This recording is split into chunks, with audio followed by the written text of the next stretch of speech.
modero un pelín. Ahí está.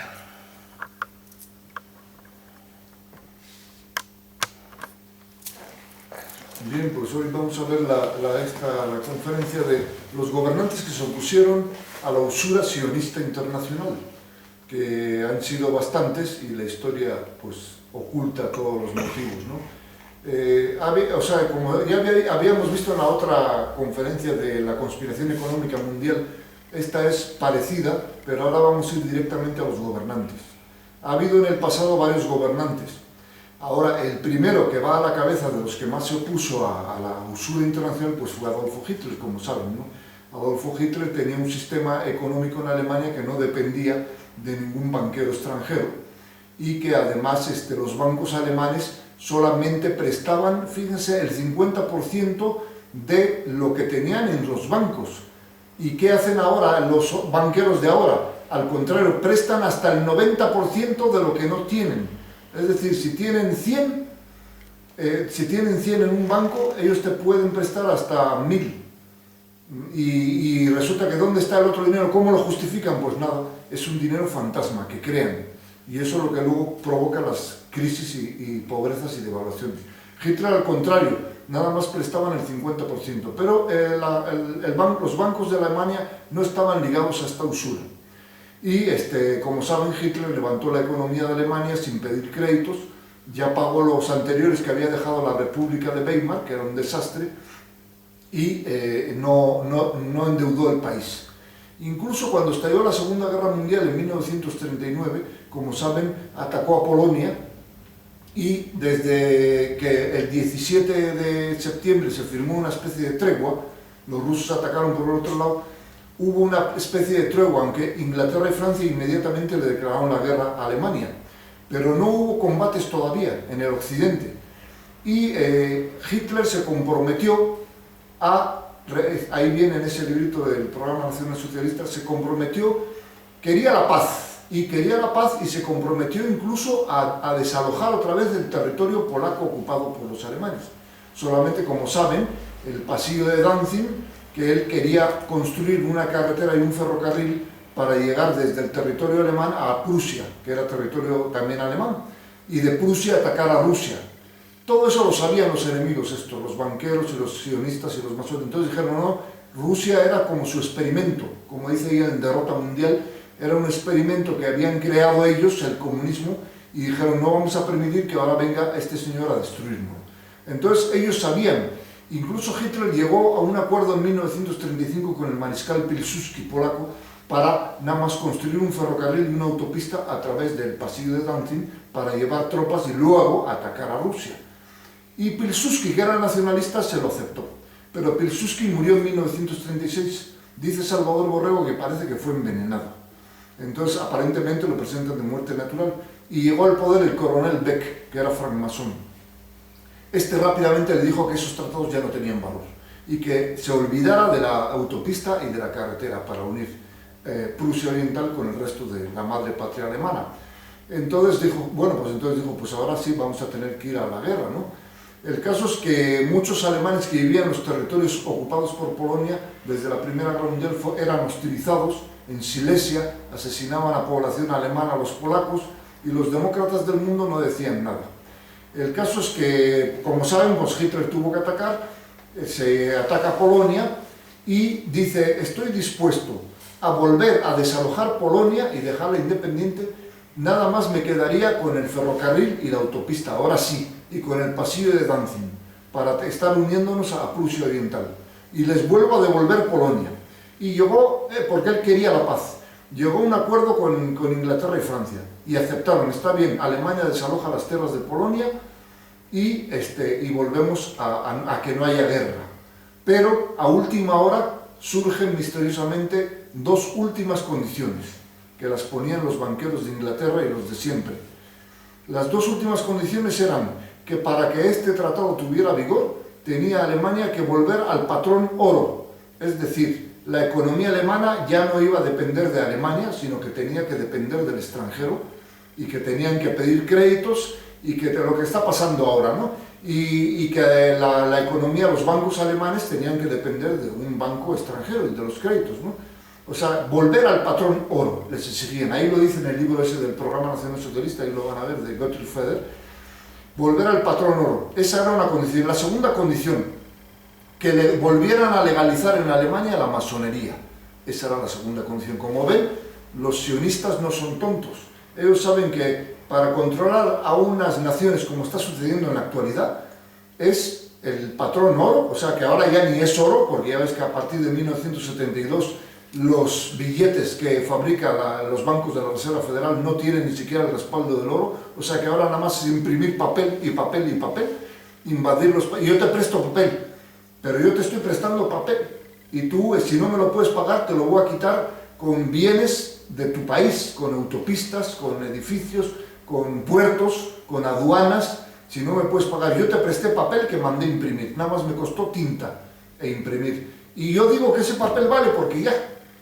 Y entonces esa es la trampa que ahora caen todos. El caso, ese era el primero, la economía, y el segundo, la tradición masónica. ¿Qué mejor prueba de que las masonerías actuales y las masonerías del pasado son tener un masón español o un masón francés dentro de tu país o un masón alemán como tenía Hitler? Es tener un traidor dentro de tu casa, un traidor que va a trabajar para estos señores sionistas internacionales. Por eso le piden esas dos condiciones: volver al patrón oro y legalizar la masonería, a lo cual Hitler dijo no, por ahí no paso yo. Pues entonces la guerra. Bueno, o sea, para que vean quiénes son los culpables de la Segunda Guerra Mundial, tanto que le echan la culpa a Hitler las televisiones. Hitler quería la paz, nada más con recuperar esa autopista y ese ferrocarril del pasillo de Danzig, pero en realidad no quisieron ellos la paz. Le querían imponer estas dos condiciones.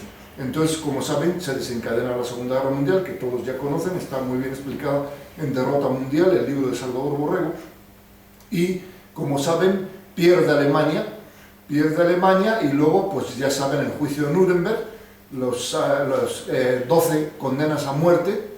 Es una cosa simbólica judía, porque los 12 representaban a Jesucristo y a los 11 apóstoles. Como saben, al principio eran 12 apóstoles, pero uno traicionó, que era Judas.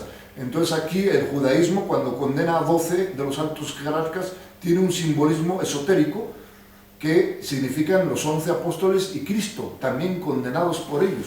Entonces, como saben, hubo uno que se les escapó, que fue Hermann Göring, que antes de que lo ahorcaran, él mismo se suicidó.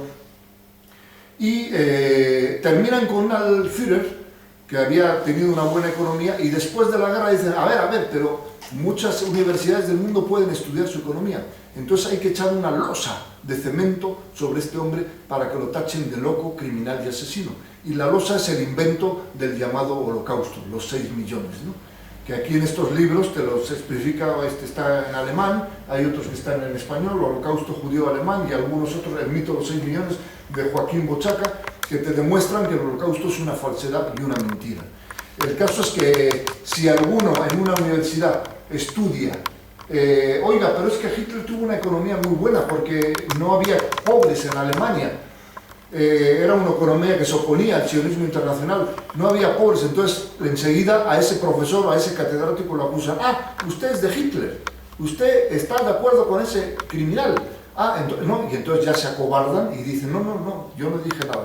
Esa es la mentira del Holocausto, está para tapar la economía sana que fue la de Hitler, que se opuso a estos gobernantes usureros internacionales.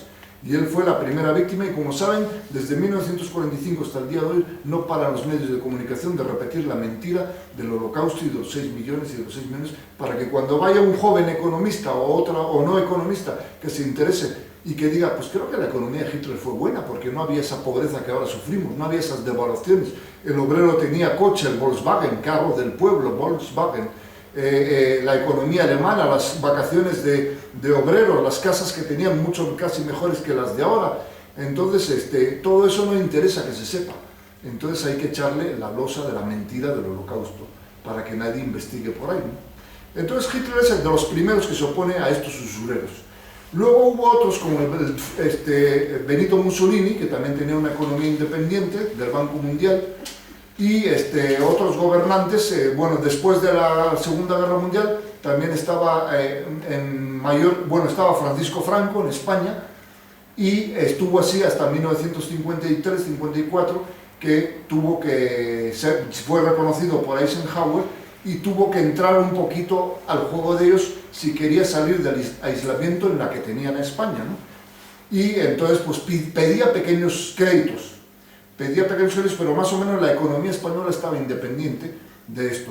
Esos pequeños créditos que pedía el general Franco no eran suficientes como para controlar una nación como estamos sufriendo ahora. A España endeudada de 2 billones, ¿no?, de dólares que se deben, ¿no?, que nos han endeudado por los presidentes de la democracia, empezando, bueno, primero Juan Carlos, en 1976, el rey que tenía poderes absolutos que le heredó Franco hasta el año 78, él fue enseguida, en junio del 76, a pedir créditos al Export-Import Bank de Nueva York y otros bancos. Luego siguieron Adolfo Suárez pidiendo, luego siguió Felipe González, que ya se desbordó un poco más la deuda, y luego el mismo Aznar.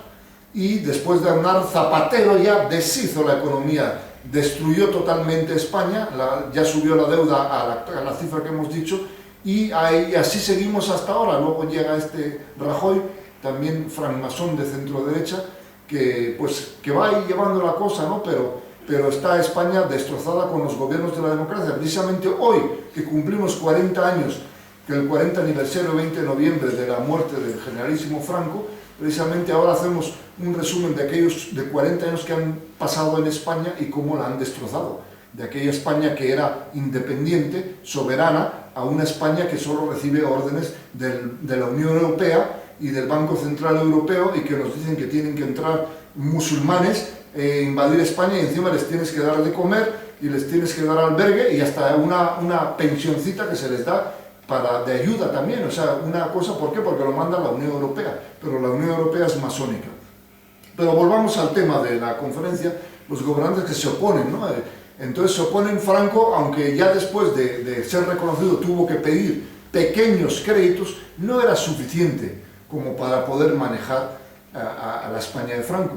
Como saben, el sucesor de Franco iba a ser Luis Carrero Blanco, el almirante, el cual iba a estar de presidente del gobierno vigilando un poco, digo yo, vigilando al rey, porque yo creo que decían, no sé qué va a hacer, Juan Carlos de Borbón.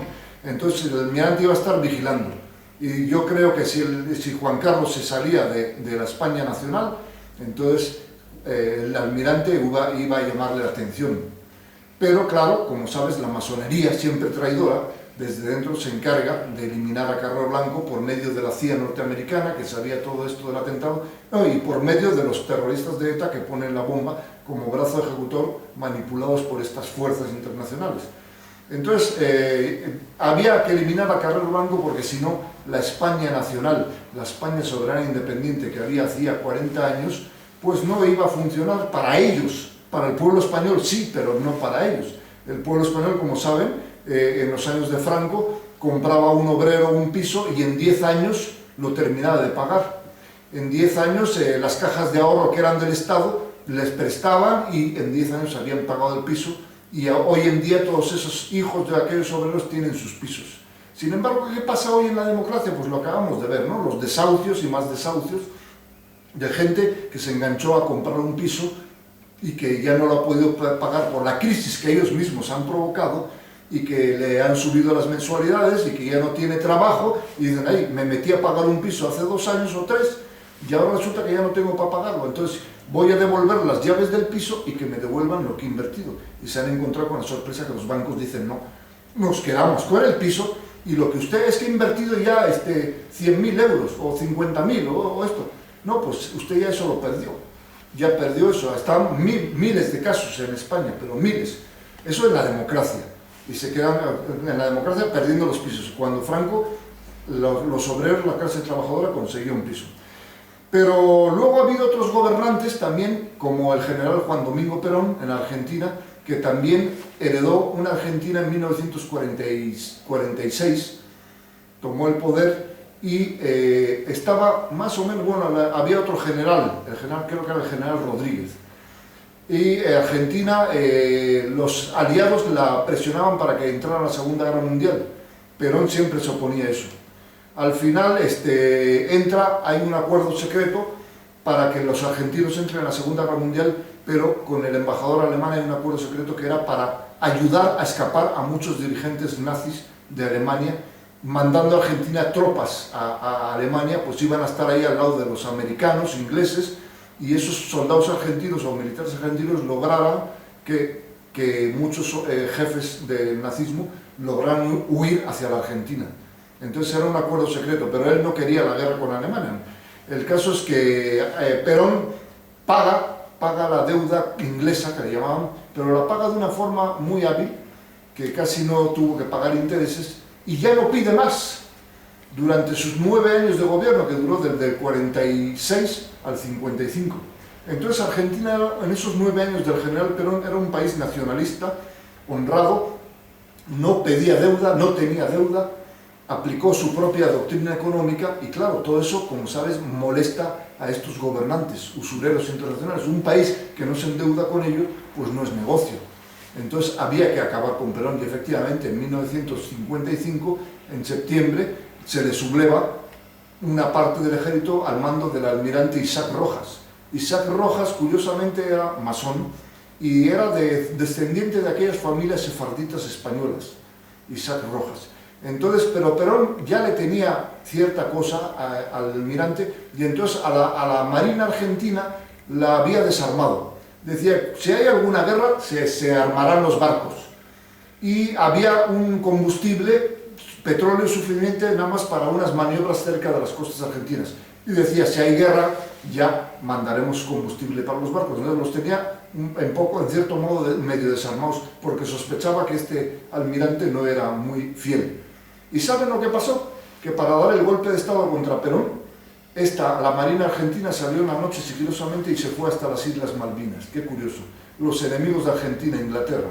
La Inglaterra masónica, que estaba en contra de la Argentina nacionalista y católica de Perón, arma a los barcos argentinos y les surte de petróleo, de combustible.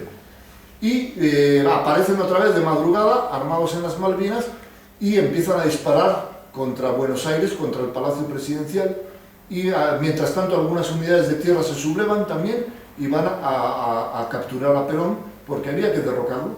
Perón era un país que lo tenía en orden. No había deuda, había paz, había orden, había trabajo, no se endeudaba con nadie, y qué curioso, la masonería norteamericana, inglesa y el sionismo internacional, pues lo derrocan.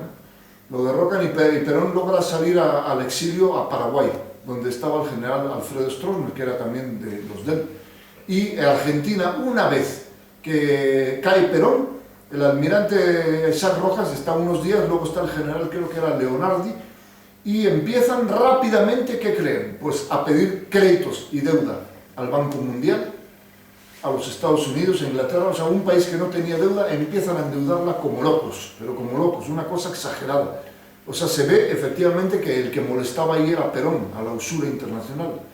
Y empiezan a endeudar a Argentina, y la deuda de Argentina ya no va a terminar hasta el día de hoy, porque vinieron presidentes demócratas y endeudaron más.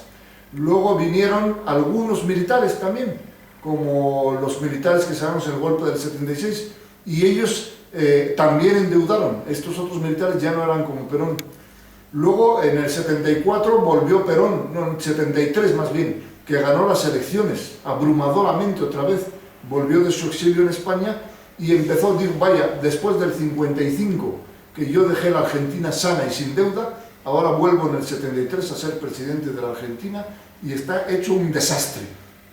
Y empezó Perón a tratar de arreglar como presidente del gobierno, pero luego falleció en el año 74, murió el general Perón, y le sucedió su esposa María Estela Martínez de Perón, que ella no sabía gobernar, aunque tuviera muy buena fe. La señora que vive, por cierto, ahora en España, y que es muy amiga de la hija de Franco, doña Carmen, y pues ya ella no sabía bien, y empezaron a meterle, bueno, el terrorismo ya venía de más atrás, porque a todo país que no se deja manipular le meten las guerrillas comunistas, y Argentina pues luego cayó en el golpe de estado de Videla en el 76, pero fue un golpe ya un poco de militares, pues que sí eran anticomunistas, pero ojo, no eran anticapitalistas, no eran anti-Estados Unidos, y mucho menos no eran antisionistas, antijudíos ni antisionistas.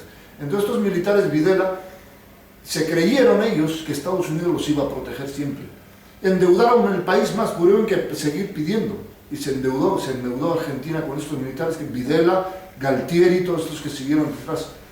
Y ellos, bueno, esos sí hicieron una fuerte lucha contra el comunismo, acabaron con las guerrillas, los fueron machacando, no tantos como dice la prensa masónica izquierdista, que fueron 30.000, que no sé, sí eliminaron bastantes, le pusieron orden en ese aspecto. Ellos lo hacían pensando, dicen, a nosotros no nos va a pasar nada. ¿Por qué? Porque nuestro papi, Estados Unidos nos va a proteger. Y vieron, se encontraron una sorpresa en 1980 y creo que fue 83, 84, cuando Estados Unidos dijo ya, Argentina tiene que ir a la democracia, presentaron su dimisión y convocaron a elecciones y volvió la democracia a la Argentina con el masón Raúl Alfonsín, fue el primer presidente. Y Alfonsín todavía lo respetó, pero luego vinieron más presidentes y empezaron a perseguirlos.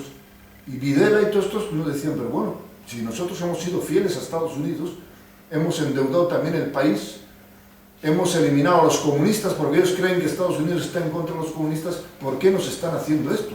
Vamos a pedir ayuda a Estados Unidos para que no nos juzguen. No, se encontraron con arrestos y arrestos domiciliarios cuando ya eran más mayores y que no entendían, pero no que Estados Unidos era nuestro amigo, que Estados Unidos quería que erradicáramos el comunismo, se encontraban con eso, que no entendían. Hubo algunas personas, nos han contado ahí en México, a don Salvador Borrego, que regalaron ese libro que tiene 6, Derrota Mundial, se lo llevaron a Videla cuando ya estaba preso domiciliariamente, y no solo a Videla, sino al de Uruguay, Bordaberry, el presidente Bordaberry. Leyó ese libro, y era un sacerdote mexicano, que yo conozco, el que se lo llevó. Luego lo volvió a visitar y le dijo, oye, ¿qué le pareció el libro del señor Borrego, Derrota Mundial? Y le contestó Bordaberry, ahora, después de leer este libro, entiendo por qué estoy preso. Porque yo creí que Estados Unidos era nuestro amigo y nuestro aliado. Y este libro me está abriendo los ojos diciendo que Estados Unidos es otra parte de la conspiración mundial. Es, digamos, la derecha capitalista sionista. Esa es una parte de la conspiración. Y luego está la izquierda y extrema izquierda, que son la otra parte. Y ellos creyeron que Estados Unidos era su amigo. Y endeudaron el país. O sea, el único que llevó una política nacionalista que se opuso a la usura mundial fue el general Juan Domingo Perón.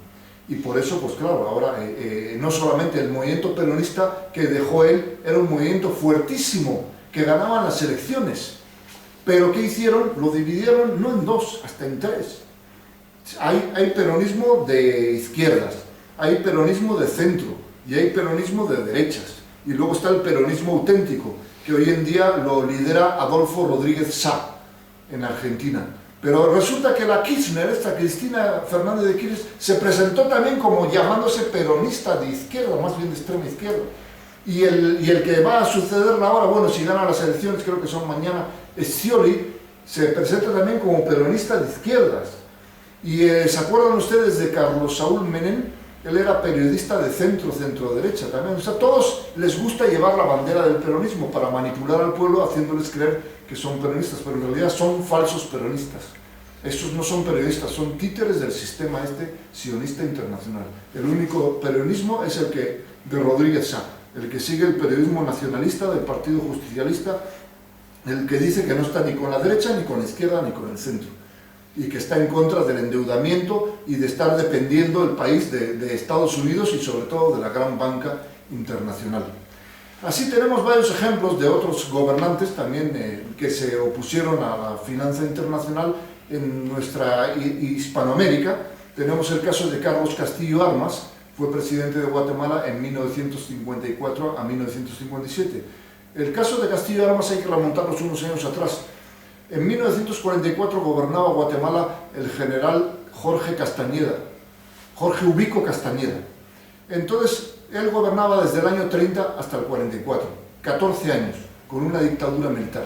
Era nacionalista, simpatizaba con Franco, de hecho fue el primero que reconoció, aunque les cueste creerlo, yo encontré datos en un libro ahí que los primeros que reconocieron a Franco fueron, no, muchos creíamos, yo también creía que habían sido Hitler y Mussolini y Salazar, pues no, antes que ellos reconocieron este general Jorge Ubico Castañeda de Guatemala y otro que había en El Salvador, Maximiliano Hernández Martínez. Esos dos son los primeros que reconocen a Franco. Luego enseguida fueron Hitler, Mussolini y Salazar.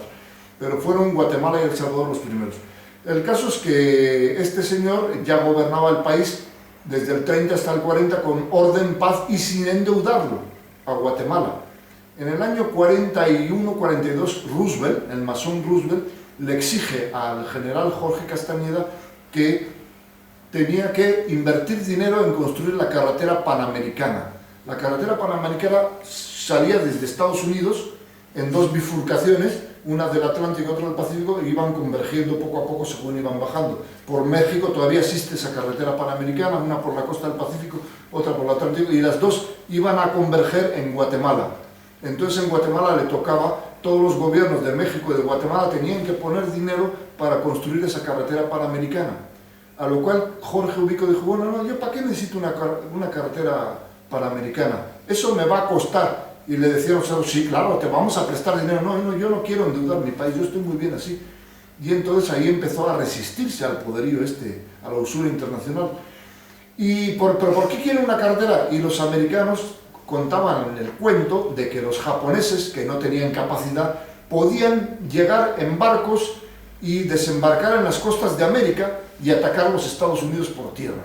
O sea, ¿se imaginan ese cuento que le contaba Roosevelt a estos presidentes de México y Centroamérica? Que los japoneses podían llegar hasta Centroamérica, desembarcar ahí y avanzar hacia el norte, o sea, por México hacia Estados Unidos.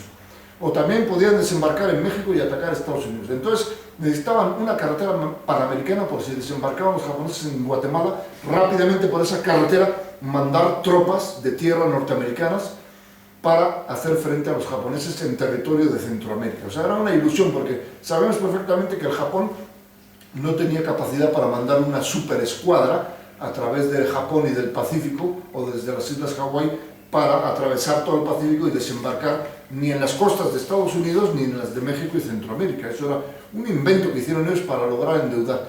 Entonces él se resistió. Esa ya fue la primera queja de los yanquis. Este se resiste a obedecer nuestras órdenes de que pida un crédito para construir la Panamericana.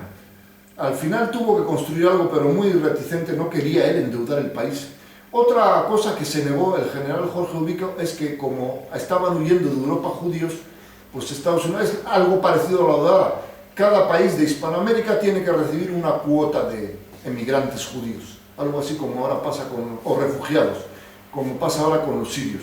Y tampoco Jorge Castañeda, Ubico Castañeda, quería. Decía, no, yo ya tengo aquí mi población de Guatemala, somos de español y de indio, nosotros ya tenemos bien, no traer ahora extranjeros judíos aquí, además unos extranjeros que no se mezclan con la población, que viven en un mundo aparte, que forman otra comunidad, dentro de un estado, dentro del estado. Pues no quería tampoco, y entonces ya Roosevelt se molestó con él. Y todavía en plena Segunda Guerra Mundial, estamos ya en el año 44, este señor que se oponía a la usura, pues es derrocado con la revolución famosa del 44, 20 de octubre del 44. Y lo más curioso es que esa revolución la movían desde la Embajada de Estados Unidos. Ahí estaban Guillermo Torriello, de la oposición, el capitán Jacobo Arbenz, francmasón, todos estos dirigían la revolución del 44 para derrocar a Jorge Castañeda, a Ubico Castañeda. Entonces Ubico se dio cuenta y dijo, en realidad no estoy luchando contra una revolución de guatemaltecos, sino contra el poderío yanqui. Y agarró y se fue al exilio. Y dejó de un general de transición, el general Federico Ponce Baidés. El general Federico Ponce parece que el embajador americano dijo, usted tiene que dar paso a la democracia. Pero se negó, y entonces empezaron las manifestaciones de las izquierdas y sacaba a la policía, les daba de palos y empezaba a detenerlos. Entonces vieron que no, y le hicieron una segunda revolución para derrocar al general Federico Ponce Baidés, que se tuvo que ir al exilio. El caso es que llega a Guatemala, traen a un exiliado liberal de izquierdas, el masón, que se llama Juan José Arévalo, que agarra el poder en Guatemala hasta 1950. Y después de él preparan el camino al capitán aquel famoso Jacobo Arbenz Guzmán y lo ponen de sustituto de Arévalo del 50 al 54. Bueno, Arbenz Guzmán era un poco como digamos Chávez o Maduro, iba llevando a Guatemala poco a poco al comunismo, recortando libertades, reprimiendo, encarcelando a opositores. Él se decía demócrata, pero se iba recortando Guatemala. Entonces estaba tan mala la situación que Guatemala empezó a hacer el ejido comunista, empezó a pedir créditos, a endeudarse, y lo más curioso es que ahí en Guatemala hay una United Fruit Company de los jugos, de frutas, de zumos, y esa la había fundado en el siglo XIX un judío norteamericano llamado Samuel Zamurray. Ya es en toda Centroamérica esa compañía, la United Fruit Company. Entonces como comunista, y Arévalo también como izquierdista masón, ladraban como perros, hablaban en la prensa y ¿contra quién? Contra la United Fruit Company, esos capitalistas, o sea, el discurso comunista, que nos están aquí en Guatemala, que no sé qué, no sé cuántos, pero no le tocaban un solo metro de terreno ni le subían los impuestos, era mucho perro ladrador y poco mordedor, como hace el comunismo, ¿no? Ladra contra el capitalismo, pero no le tocaba, ni más si el capitalista era Samuel Zamurray o sus hijos ya, que eran judío-americanos. El caso es que empezó a haber una oposición, y entre la oposición había un joven coronel que se llamaba Carlos Castillo Armas.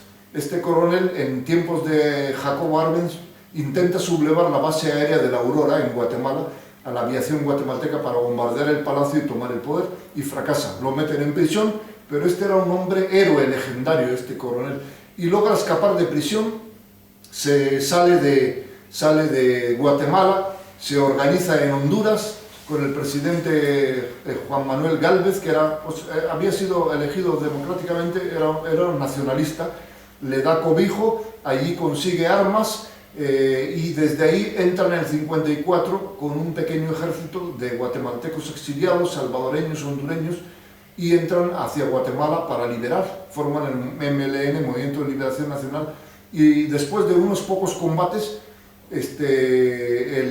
Jacobo Arbenz logra huir al exilio, y sale al exilio, y toma el poder, el coronel Castillo Armas. Entonces mucha gente, incluso ahí en Guatemala que estaba yo, me preguntaban, es que Castillo Armas era de derechas, ¿no? Sí, porque tumbó al otro comunista. Pero yo he leído un libro de él, que es cuando el árbol cae, de Castillo Armas, en el cual empieza a tomar medidas, pues no de derechas, medidas social, yo diría socialistas, nacional, sindicalistas, de ese estilo, en favor de los obreros, en favor de los campesinos. Empieza a devolver tierras que les habían robado a los campesinos indígenas en el siglo XIX, los masones, como había pasado en toda Hispanoamérica. Siempre había habido un masón en el siglo XIX que le robaba las tierras comunales de los indios, que heredaron de España, y empieza a crear las cooperativas agrarias, comunidades agrarias de Guatemala, en la cual toda la tierra comunal del pueblo era de todo el pueblo, ellos la trabajaban y los beneficios eran para ellos. Empieza a hacer varios, no en todos los pueblos pudo hacerlo, pero lo hizo en varios. Entonces decían, pero no que era de derechas, pues ahora está tomando medidas como socialistas, porque la gente, como es ignorante y no entiende que no somos ni de la derecha, ni de la izquierda, ni del centro, y que el ayudar al obrero no es una bandera comunista, sino es una bandera nacional sindicalista o nacional socialista.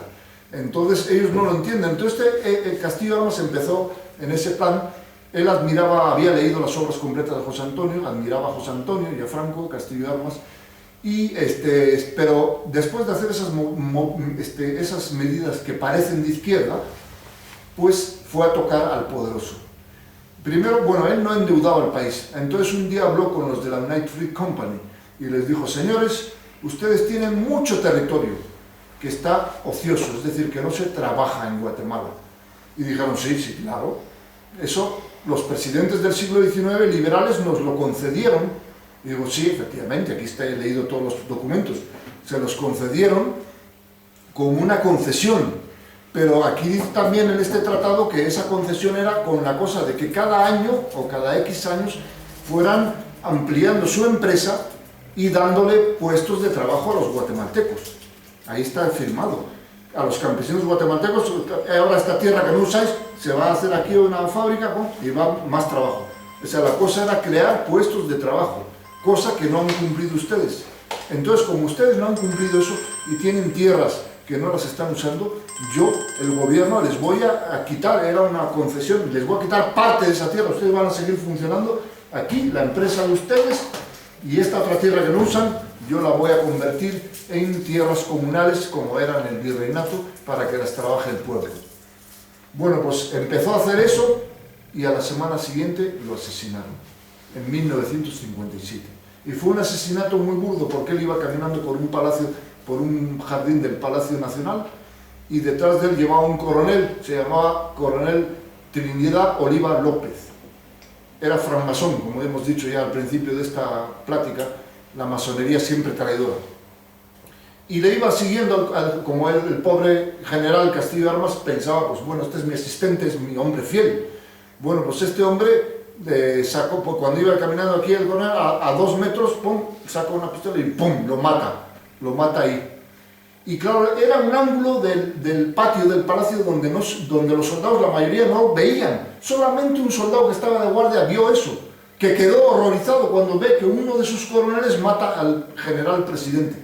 Cuando el soldado quiso reaccionar, el mismo coronel sacó y ¡pum!, mató al soldado. Y luego se armó un escándalo cuando ya vinieron los de guardia y tal. ¿Qué pasó? Miren, contó una mentira, el soldado mató al presidente y yo tuve que matar al soldado. Y esa fue una versión que hicieron correr, que un soldadito de la guardia había matado al presidente y que el coronel lo había matado al soldado. Pero el caso es que esa versión, muchos del MLN, del partido del Castillo Armas, no se la creyeron.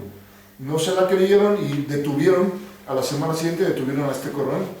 Y le dieron duro, le interrogaron duro, como interrogan en aquellos países, duro, y más en los años 50. Le interrogaron, pero el coronel que al fin y al cabo era, aunque era el masón, era militar, pues aguantó duro, supo aguantar, cuando lo interrogaron duro, y yo no tengo nada que ver, y fue el soldado, y no. Y total, que como estos pues ya no pudieron comprobarlo, pues lo dejaron en libertad.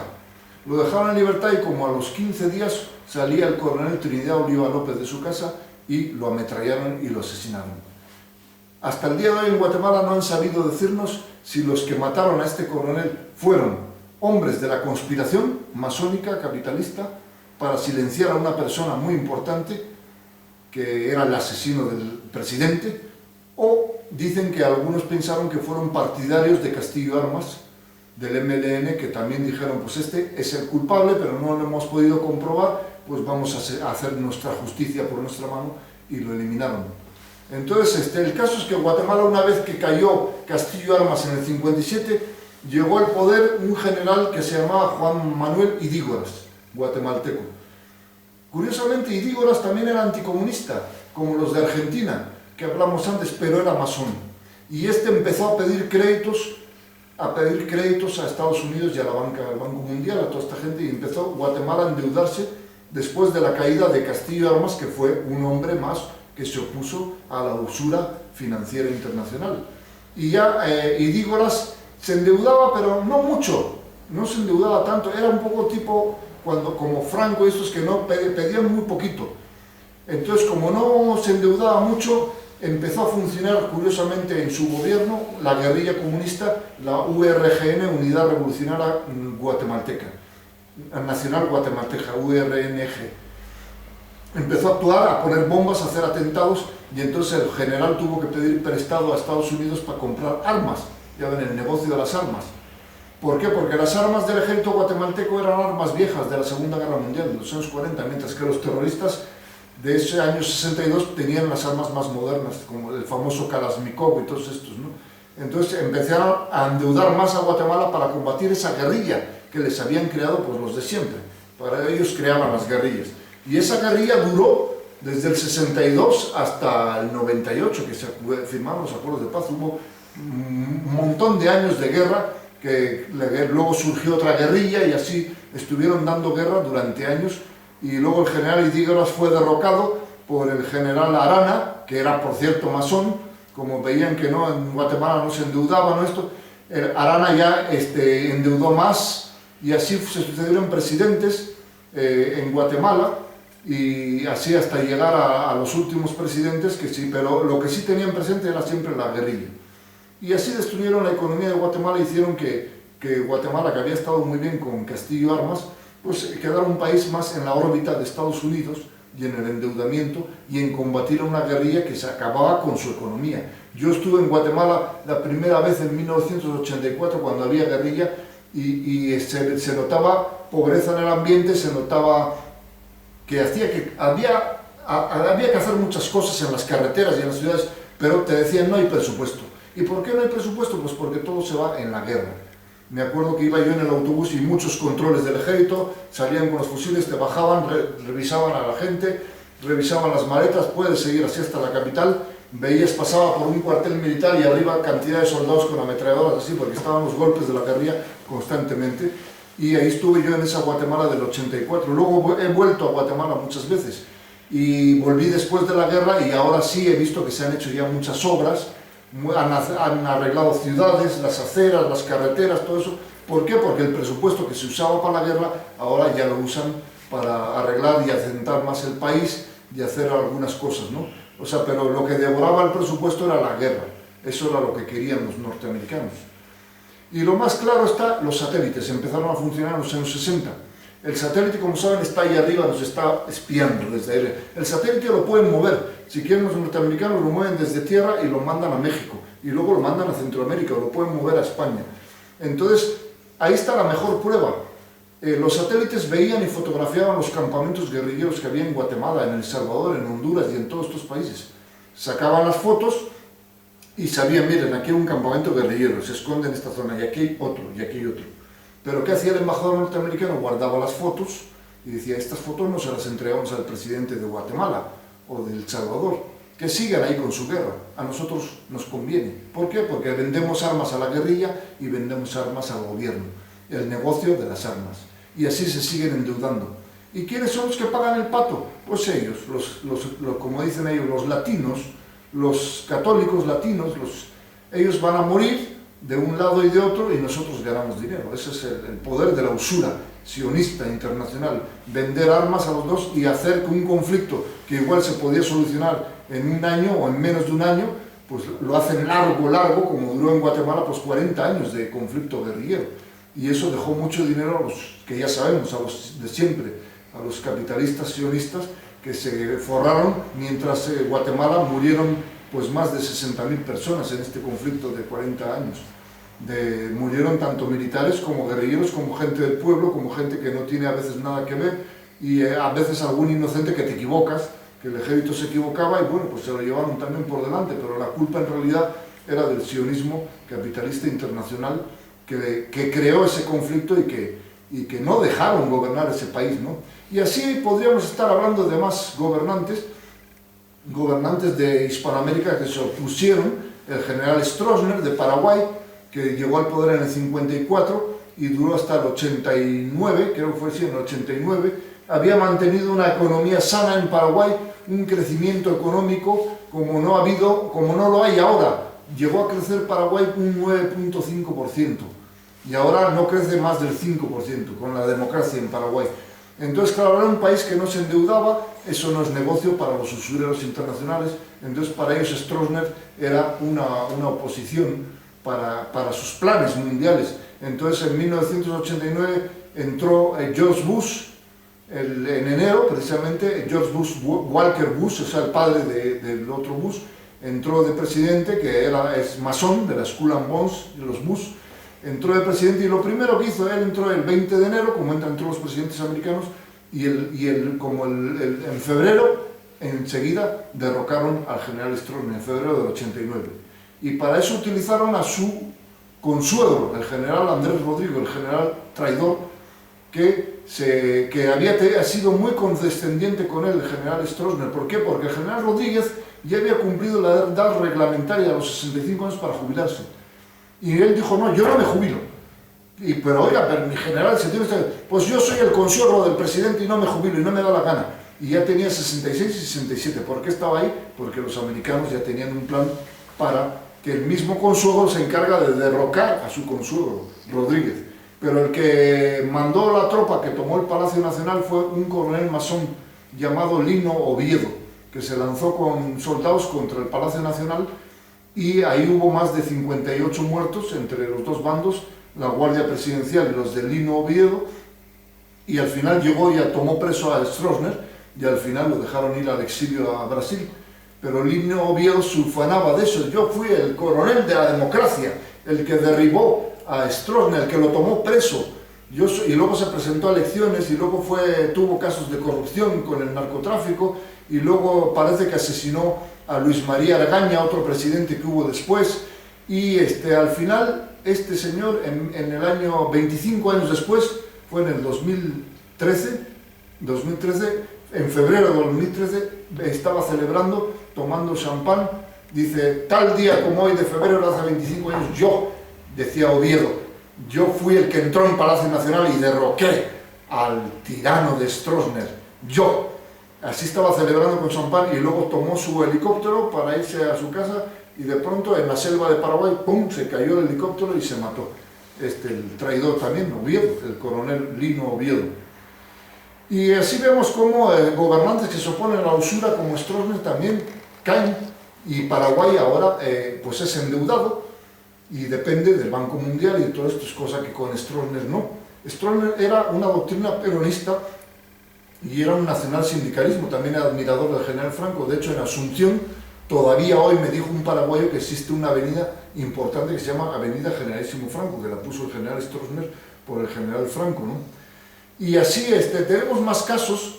Tenemos el caso de Juan Vicente Gómez en Venezuela, que gobernó de 1908 a 1935. Este fue un general venezolano anticomunista que tomó el poder por el golpe de Estado y estuvo esos casi 30 años en el poder, levantó la economía de Venezuela y pagó la deuda, y ya no quiso más deuda en Venezuela. Y así levantó la economía de Venezuela hasta que en el 35 murió en el poder, y después empezó otra vez la democracia a destrozar la economía del país. Tenemos más casos como el de Rafael Leónidas Trujillo, de República Dominicana. Llegó al poder en 1930 por medio de un golpe y saneó la economía dominicana y pagó la deuda y ya no quiso pedir más. Y Trujillo, desde el año 30 hasta el 61, en el 61, como él seguía gobernando, era admirador de Franco también, y como era gran hispanista, él defendía la hispanidad, defendía la teoría de la Hispanoamérica, de que gracias a España somos católicos, gracias a España que nos conquistaron los españoles, gracias que se mezclaron con nosotros, y España, porque si hubiera venido Inglaterra nos hubieran arrasado. O sea, era un hispanista de primera, católico, pero no endeudado al país, y en el año 61 sufrió un atentado y lo asesinaron. Dicen que el atentado se fue promocionado por la CIA. Y una vez que lo asesinaron en el 61, empezó a endeudarse la República Dominicana y empezaron conflictos y guerras, pequeñas guerras civiles. Le sucedió un ministro de él que se llamaba Joaquín Balaguer, y después a Balaguer le crearon una guerrilla con un tal Bosch. Bosch formaron una guerrilla y llegaron a punto los comunistas de tomar Santo Domingo. Pero llegó un general que se llama Wessing, y Wessing con W, que estaba logrando derrotar a los comunistas. Y cuando los comunistas de República Dominicana estaban a punto de ser derrotados, pues ¿qué pasa? Interviene Estados Unidos. Llegan marines yanquis y se meten en medio de los dos. Y dicen, no, hay que firmar una tregua y no sé qué, no sé cuántos, y dar una amnistía y para que ya se acabe el conflicto. Y el general Wessing, que leyó Derrota Mundial, me lo dijo a mí Salvador Borrego, que lo calificó de un gran libro. Resulta que él hizo unas declaraciones a la prensa diciéndole, yo estaba a punto de aniquilar a los comunistas de Bosch, si no hubiera sido porque llegaron los norteamericanos, se me pusieron en medio y no me dejaron acabarlos. O sea, y todavía hay gente ignorante por ahí que dice que los americanos ayudan a los militares y a la derecha y todo eso, cuando en realidad los norteamericanos fueron ahí para salvar de que este general Wessing, acabara con la guerrilla comunista. Después de Wessing convocó a elecciones, vinieron otra vez Balaguer, vinieron otros presidentes que poco a poco fueron endeudando el país. Ya tenían lo que querían. Habían acabado con Trujillo, que no tenía deuda, pero que se oponía a la usura internacional, y endeudaron el país hasta ser otro de los países dominados por la usura financiera internacional, la República Dominicana en la actualidad. Así podríamos hablar de muchos más, se alargaría mucho la conferencia esta. Podríamos hablar como un último de América Hispana, el de Brasil.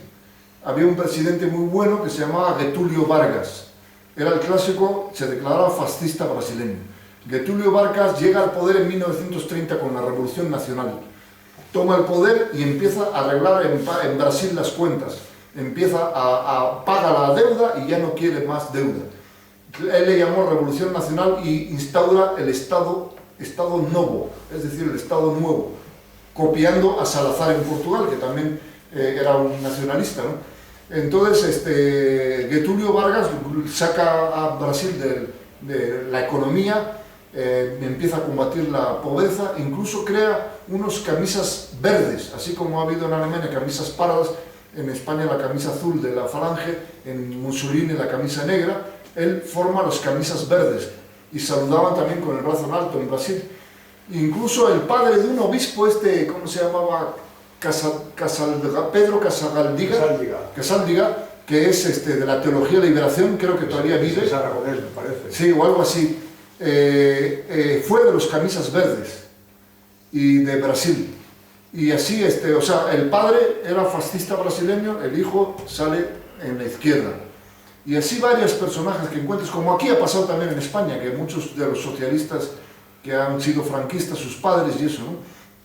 El caso es que levanta la economía de Brasil, nacionaliza el petróleo, Petrobras se empieza a llamar, quita el petróleo a los angloamericanos particulares y hace de Brasil todo un país nacionalista. Y está desde el año 30 hasta 1945.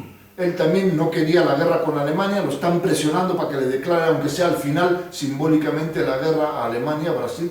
Él no quiere. Y en 1945, como se había opuesto a endeudar el país, se había opuesto a declarar la guerra a Alemania, es derrocado en el 45 por un golpe de Estado de los militares brasileños, que los militares brasileños, ojo, no eran unos Franco ni unos Pinochet, eran gorilas al servicio de Estados Unidos, un gorilato capitalista al servicio de Estados Unidos. Entonces derrocan a Getúlio Vargas en el 45 y se pone un general provisional, pero en el 50 convoca elecciones. Y la gente de Brasil quería tanto a Getúlio Vargas, sabía que había hecho tanto por ir quitando la pobreza, que en 1950 Getúlio Vargas gana la presidencia por elecciones. O sea, vuelve a ser presidente, esta vez por elecciones democráticas en el 50.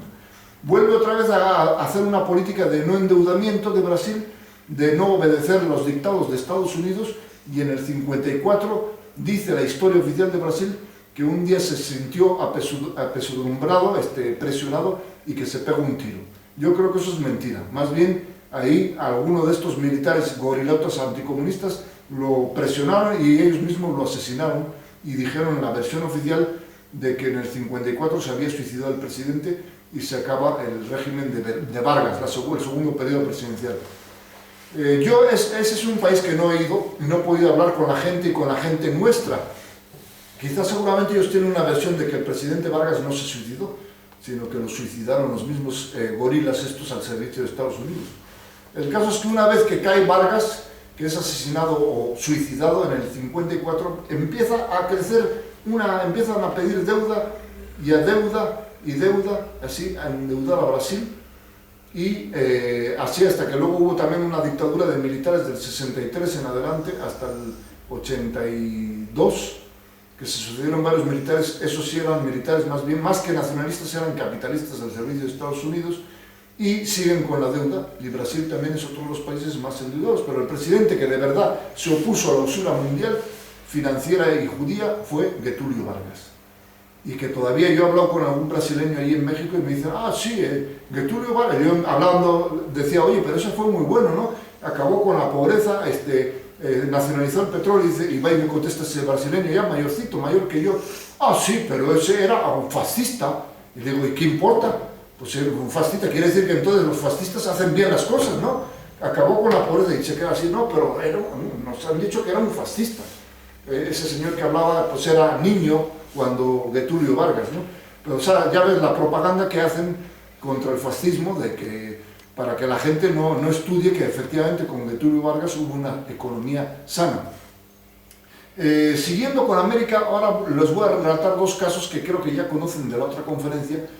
Hubo varios presidentes en Estados Unidos que se opusieron a la usura mundial, pero los dos más señalados son, en el siglo XIX, Abraham Lincoln, 1860, el cual, cuando estalla la guerra de secesión, cuando se separan los estados del sur, pues este señor necesita dinero y no quiere pedirle dinero a los usureros, a los banqueros de siempre, y al final le dicen, bueno, pues nosotros entonces vamos a armar a los del sur, porque le estaban cobrando un 36%, aprovechándose los usureros de la guerra, le estaban cobrando un 36% de intereses. Entonces él dice, no acepto esto, y manda imprimir su propio dinero, que se llamaron los Greenback. Y los Greenback empezaron a circular por Estados Unidos para comprar comida, para hacer transacciones económicas. Pero cuando Lincoln va a comprar armas a Inglaterra y Francia para ganar la guerra, pues resulta que los usureros ya habían hablado con los usureros, sus hermanos de sangre de Inglaterra y Francia, y les habían dicho, no, ese dinero que os va a pagar no sirve. Decirle que os pague con dólares, cosa que no tenía, porque el dólar provocaba intereses muy fuertes, y en cambio los Greenback los había creado él, era una moneda nacional, en base al trabajo del pueblo norteamericano. Entonces, claro, este señor dice, pues yo ya no, si no me venden armas no gano la guerra, ya ven, las armas siempre es lo más esencial. Y no quieren aceptar los Greenback, entonces pues voy a tener que aceptar el trago amargo de pedirles un préstamo en dólares para poder pagar esas armas.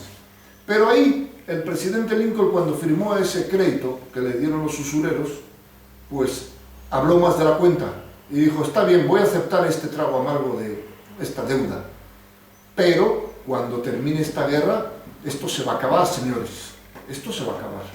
Yo voy a acabar con esto, no es posible que un grupito de particulares tengan el control de la economía de mi país.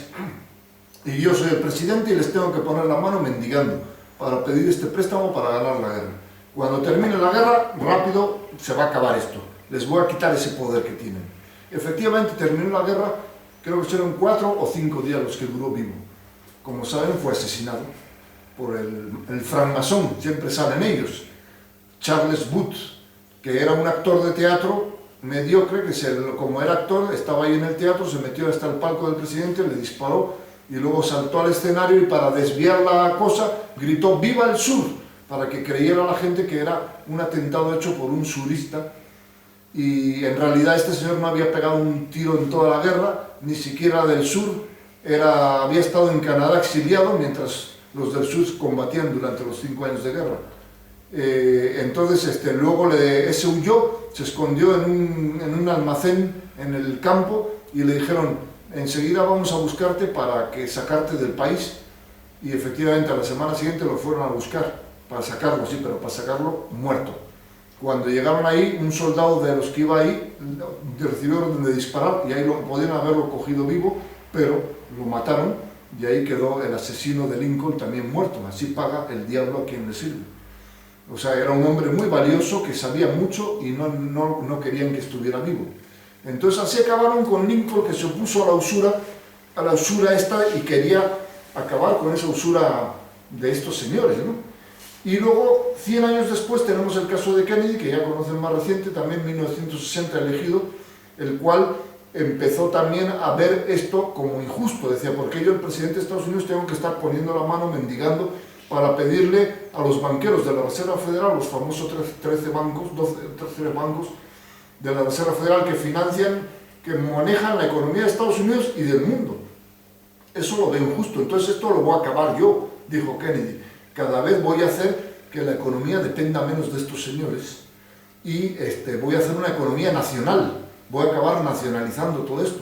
Entonces puso a su hermano Robert Kennedy en el ministerio, que ahí le llaman Departamento de Justicia, y él le dijo, tú vas a ir investigando los monopolios, mandando inspectores para irles quitándoles el poder a los monopolios de este país, y así poco a poco vamos a ir reduciendo el poder de los grandes capitales de este país para que ellos no sean los que manden por encima del presidente. Y así empezó Kennedy. Y luego mandó imprimir billetes de dólares que ya no llevaban el sello de Federal Reserve, BOA, ¿no?, que llevan los billetes de dólar, sino que decía Banco Nacional de los Estados Unidos. Imprimió como $1.000.000. Con eso se molestaron ya estos usureros sionistas y dijeron, ya ha firmado su sentencia de muerte.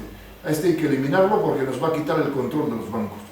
Y efectivamente, como saben, en noviembre del 63 fue asesinado desde una biblioteca por un tirador que era de origen Oswald, de origen comunista, O sea, como siempre sale, ¿no? Un francmasón, un comunista en esta, y la propaganda fue de que había sido un tirador solo, y luego a Oswald, como saben, también lo mataron. Ahí delante de las cámaras, cuando lo sacaba la policía por un garaje, pues, apareció una persona ahí misteriosamente que alguien lo dejó entrar. Imagínense que ahora nos dejan entrar a un cuartel de policía donde llevan un yihadista preso, ¿no? No te dejan ni acercarte ni al cuartel. Bueno, pues a este lo dejaron acercar y le disparó ahí y asesinó a Oswald. Y el asesino se llamaba Jack Rubinstein. Y lo mataron también. También lo mataron más tarde en prisión. Entonces este Rubinstein era un mafioso de origen judío-americano que era el jefe de las mafias y de los cabarets. Y él mató a Oswald y luego a él también lo mataron para que no hablara. Y luego murieron como 52 personas más relacionadas con ellos, o amigo del Rusby, o amigo del otro, y amigo y amantes también, y policías también que habían visto desde ahí arriba. Total, que los dos presidentes de Estados Unidos que se atrevieron a desafiar al poder usurero sionista bancario, pues los dos fueron asesinados.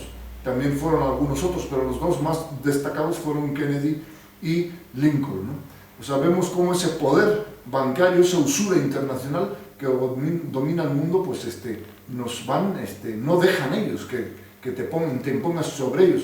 Como luego saben, Robert Kennedy se presentó a las elecciones en el 68 y sabía todo esto que estamos contando aquí, lo sabía perfectamente, de que había la fuerza, esa poderosa sionista que había matado a su hermano y que en este país, dice, estamos gobernados por ellos.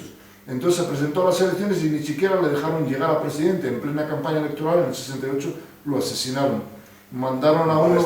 Sí, el palestino Sirhan Sirhan.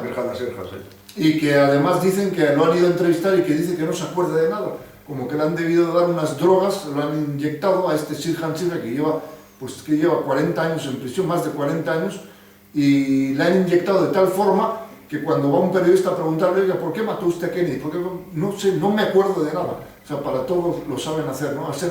No ha hecho falta que lo mataran, pero lo han dejado con la mente en blanco. Sí, porque ya sería muy descarado, ¿no? Mataron a Oswald, mataron a Rubinstein en prisión, y ahora también matan en prisión a Sirhan. Además era un perturbado. En perturbado, sí. El caso es que todos los que desafiaban al poder usurero, pues morían, y no solamente ellos, sino los asesinos de ellos también. Yo quería hacerte a ver si sabías. Vamos a ver, has citado al jesuita español Pedro Casaldiga. Sí. Yo tenía entendido, ¿cuándo llegó al poder Getúlio Vargas? Ah, no, espera, es que me equivoqué, estoy hablando de Helder Cámara. Ese era lo que te iba a preguntar. Ese era. Es que me extrañaba porque Casaldiga es español. Español, sí. Y se fue allí, se hizo famoso, pero posteriormente. Exacto, rectificamos, Helder Cámara era brasileño. Exactamente. Y yo te iba a preguntar, ¿cuándo llegó Getúlio Vargas al poder? En el año 30. El año 30. Es que claro.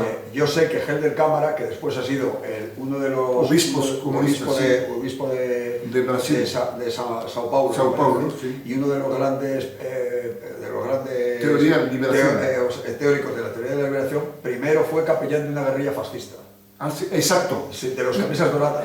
Eso. Y su padre fue también un entusiasta de Getúlio Vargas. Y él sé que después de derrotar, por eso... sería muy jovencito. ¿A Getúlio Vargas cuándo lo derrocaron? La primera vez en el 45. Pues claro, es que él se echaron... Vamos a ver, hubo muchos partidarios de Getúlio Vargas que igual que las guerrillas comunistas, se echaron al monte, crearon a la selva, crearon una guerrilla, llamaban los camisas doradas, y el capellán castrense de esa guerrilla era Helder, que después fue increíble cómo evolucionó. Se cambió, sí. Bueno, algo así como le pasó, ustedes acordaron, Padre Llanos, de aquí de Madrid, de haber sido un falangista. Y en el último año de su vida rectificó. Ah, rectificó el Padre Llanos. ¿Cómo se llama? Él pidió... Vamos a ver, él cuando ya era muy anciano, lo mandaron a una residencia de sacerdotes. Sí. A una residencia, el obispado tiene residencias para los sacerdotes ancianos. Exacto, sí. Y él lo mandaron y él reconoció entre sus compañeros de sacerdocio, dijo, me he equivocado. Exacto. En los últimos meses de su vida. Claro, que le vemos en la época de la transición en manifestaciones al lado de Santiago. Lo que es peor, a su padre lo mataron, sí, su padre lo mataron los comunistas, y a su hermano, lo obligaron a tragarse un crucifijo a culatazos. Lo mataron, le metieron un crucifijo en la boca y a culatazos le clavaron el Y entonces, ¿quién había por ahí un hermano de un sacerdote que lo torearon? Y lo mataron como un toro. A este sé que fue a culatazos. Tanto quieres a Cristo, pues cómetelo. Sí, era muy típico. Hasta que le aplastaron la Sí, sí. Y él, que había sido falangista, muy falangista, Sí, se cambió al otro lado. él se cambió por motivos... en realidad yo creo que fue una ventolera. Exacto.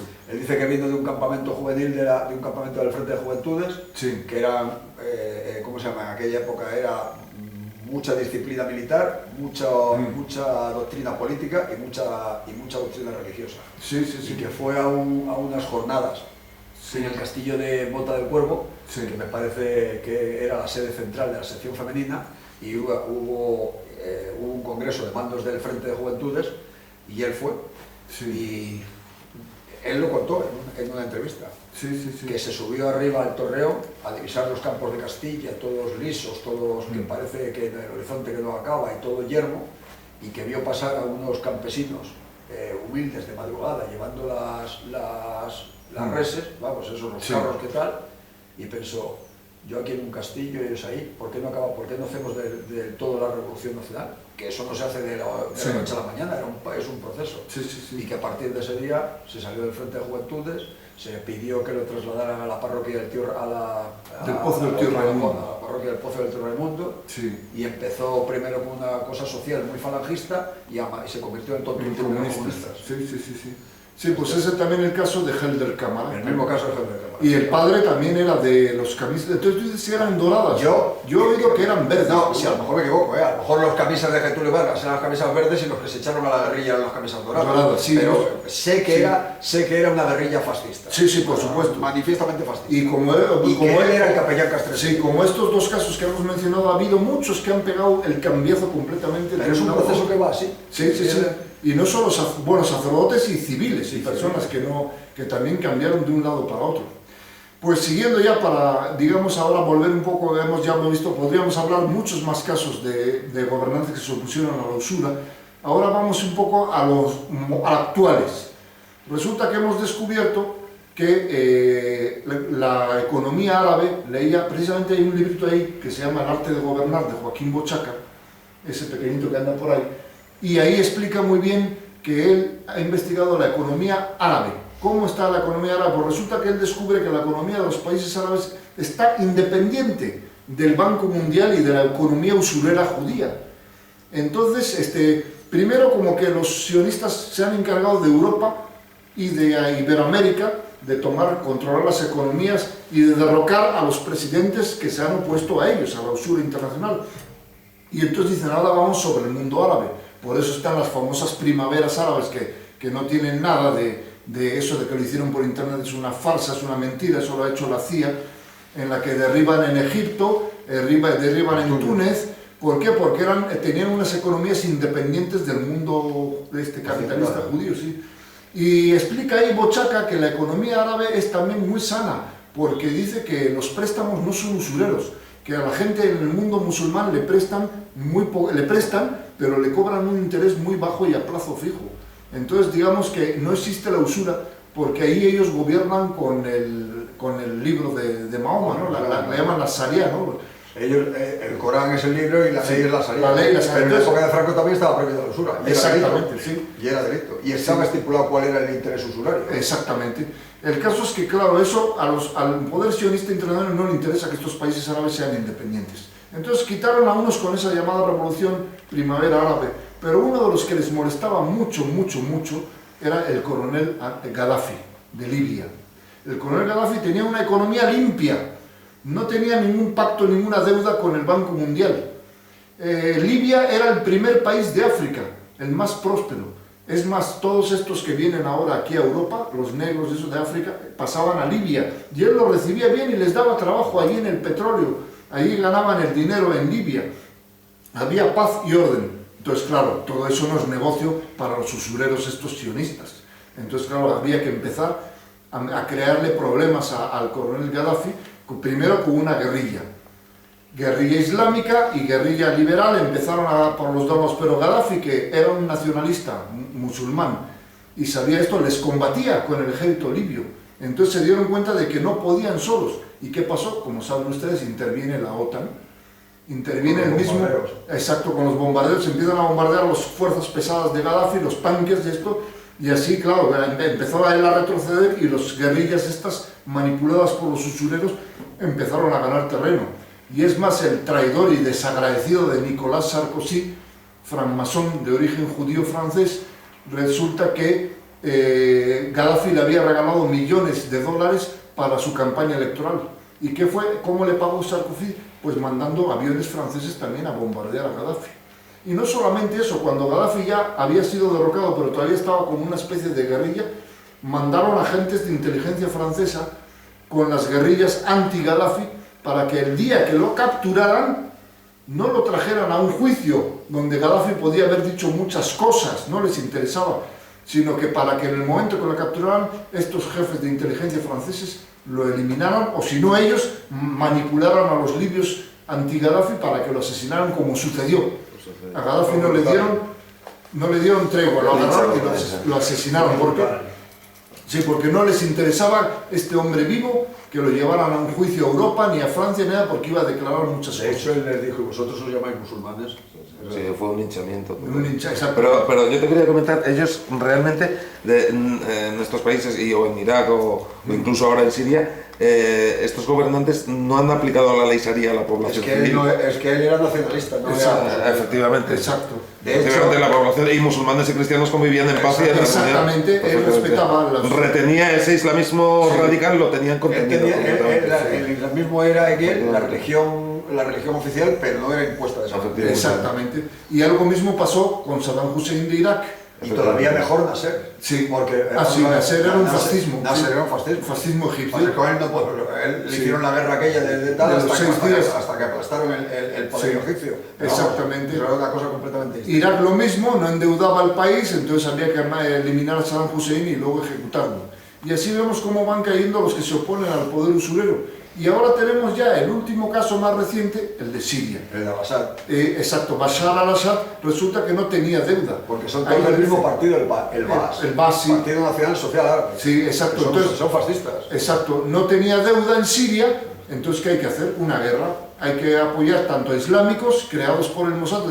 Es más, hace un mes salió en la alerta digital que habían capturado cerca de Mosul a un teniente coronel israelí que estaba dirigiendo y entrenando a los islámicos, fíjense, estaba del lado del Estado Islámico y lo capturaron.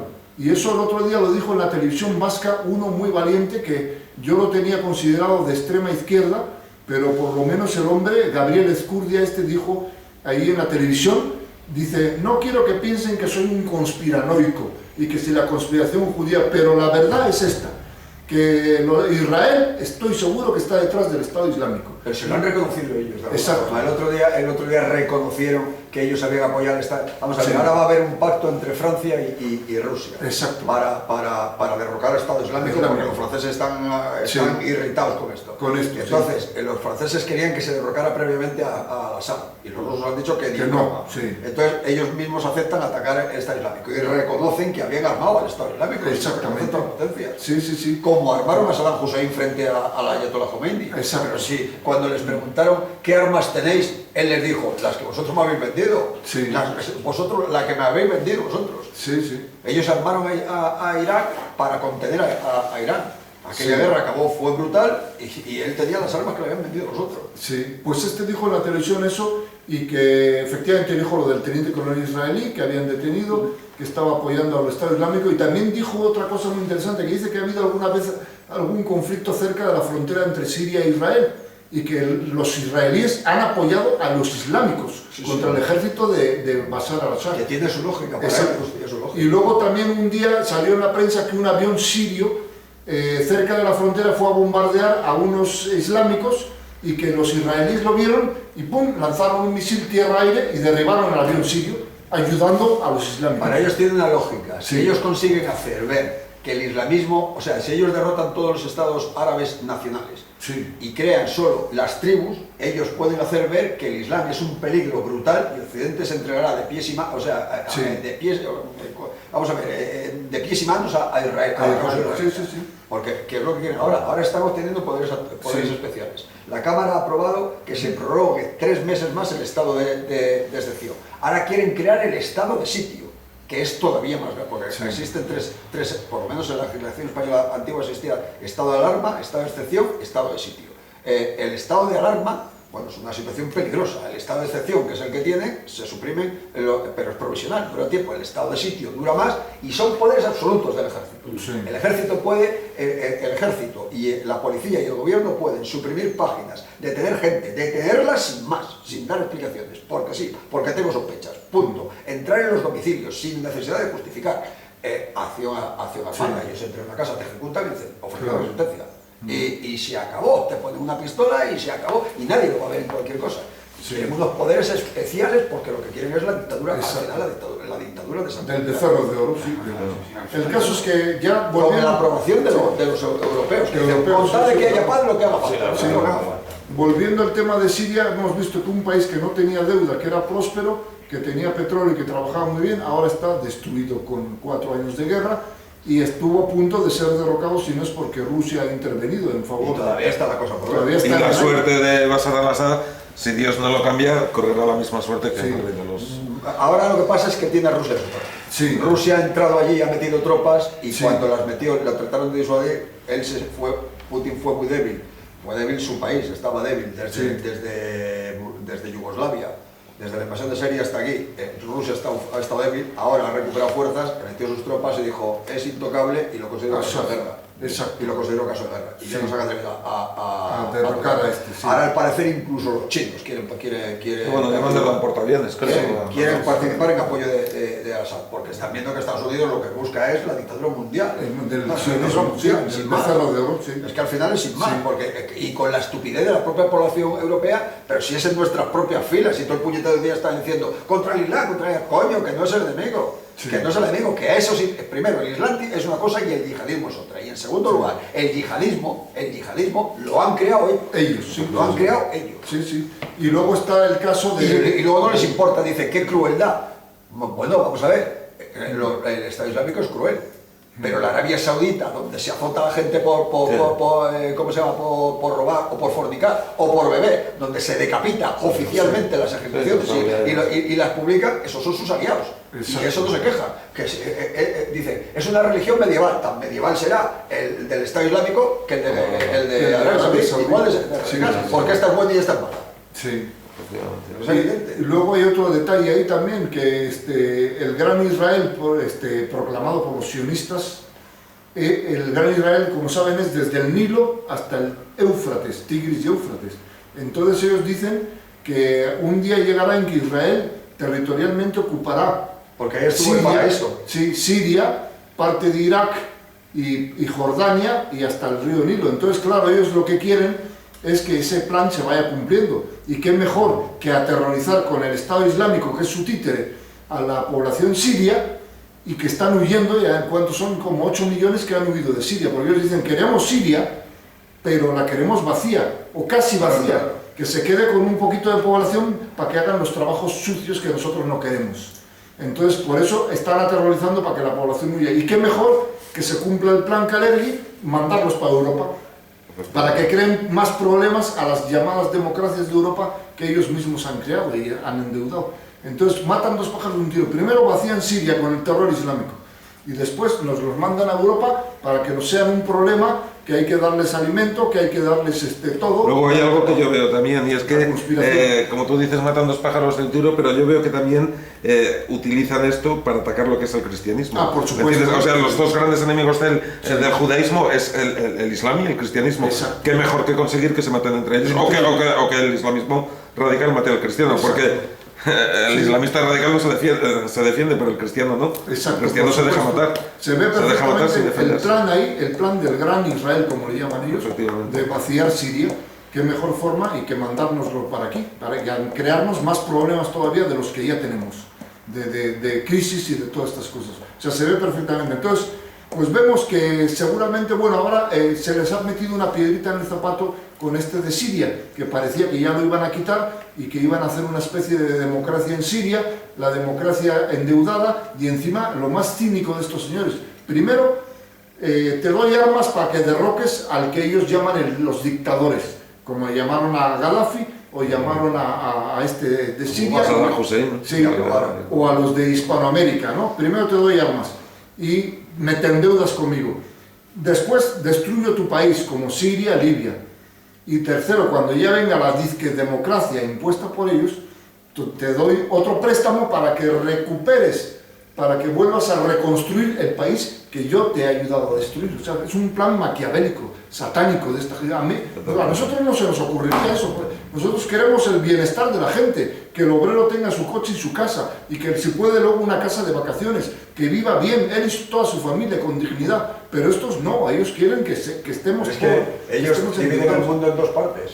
Sí. Ellos y el resto. Exacto. Porque el otro día hubo un debate en la televisión americana, que me lo han mandado por vídeo, a ver si luego lo puedo mandar, claro, y una árabe americana por televisión, contra cada uno en un estudio, vamos, uno en un país y otro, contra un doctor musulmán. Y decía, vosotros dividís el mundo en dos clases, los creyentes y los kefires, que son los infieles, y los judíos también, claro. Solo que ni siquiera es infieles. Ellos dividen entre Islam, musulmanes y kefires, pero los otros dividen entre judío y goín es nada, exacto. Es nada. Sí, exacto, ahí está el Talmud desenmascarado, que escrito incluso por ellos, ¿no?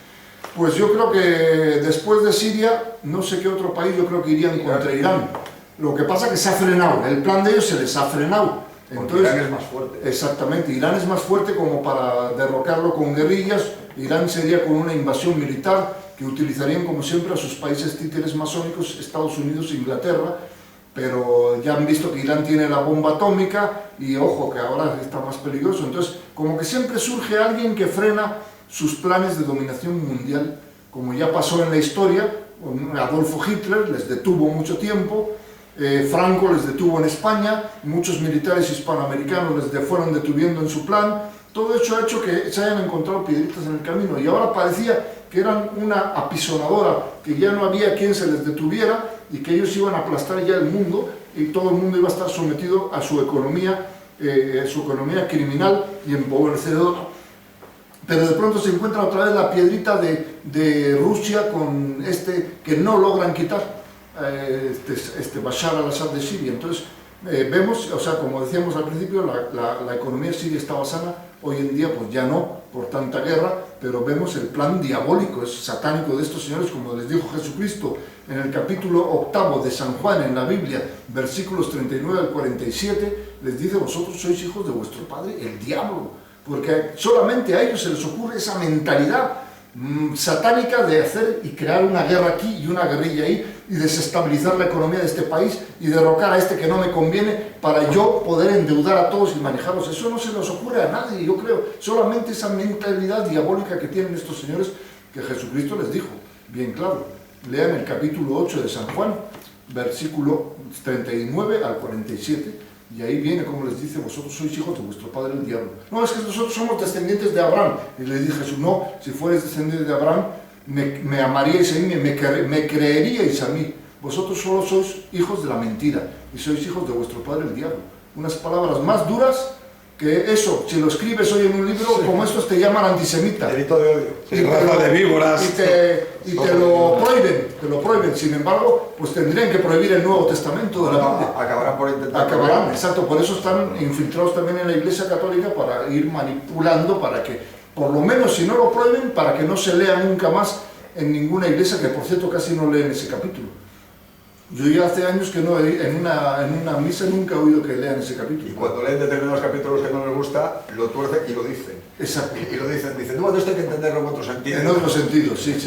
Bueno, eso cuando no transforman literalmente el significado no se de... tanto el sacerdote porque ya sería tan bochornoso que los... No, pero sí en plan sectario, por ejemplo, la Biblia que utilizan los testigos de Jehová, yo le he comparado... Yo no hablo de los testigos de Jehová. Yo en el seno de la Iglesia Católica los sacerdotes ya no se atreve a tergiversar, a cambiar la frase, porque hay muchos... Pues ellos sí lo hacen.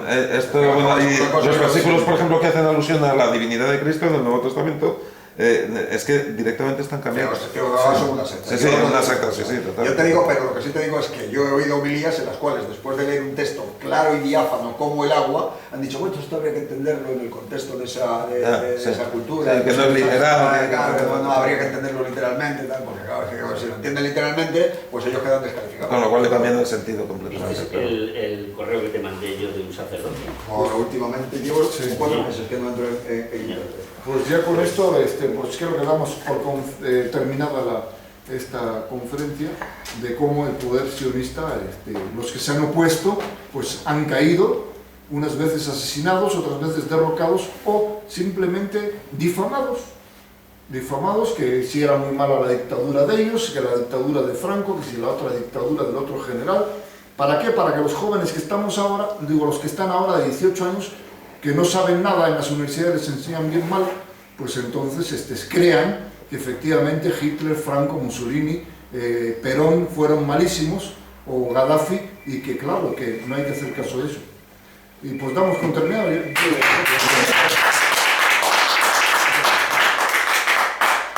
Hubieras sido un buen abogado, Ah, sí. porque tienes capacidad de De retención.